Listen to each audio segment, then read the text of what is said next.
Kasaysayan ng Nueva Ecija sa panahon ng Kastila. Bago dumating ang Kastila, tinitirhan na ng mga Negrito or Aita at mga Ilocano, Tagalog at Pampango. Karamihan ay kagubatan at kapatagan, kaunti pa ang pamayanan.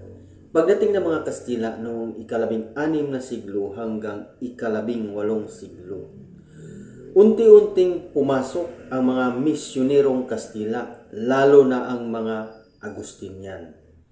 Layunin, ipalaganap ang Kristyanismo at ayusin ang pamamahala. Itinatag ang mga unang bayan at parokya. Pagiging probinsya noong 1801. Hiniwalay ang Nueva Ecija mula sa Pampanga at ginawang opisyal na lalawigan.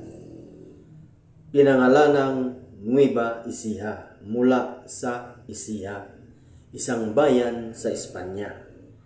Kabisira noon ay ang Baler na kalaunay naging bahagi ng Aurora, kabuhayan at pamumuhay.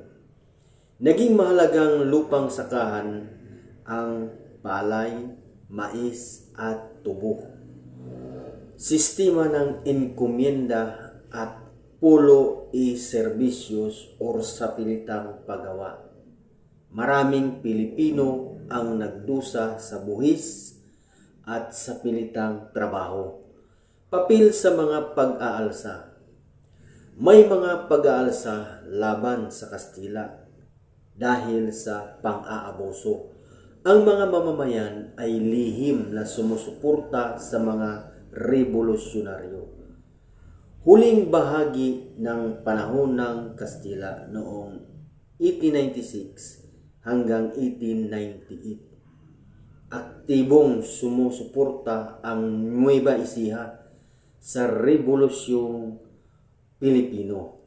Maraming taga Nueva Ecija ang sumapi sa katipunan at natapos ang pamamahala ng Espanya noong 1898. So, sa madaling salita, ang Nueva Ecija ay itinatag noong 1801 ng pamahalaang at pinamamahalaan ng mga Espanyol, ang Nueva Ecija.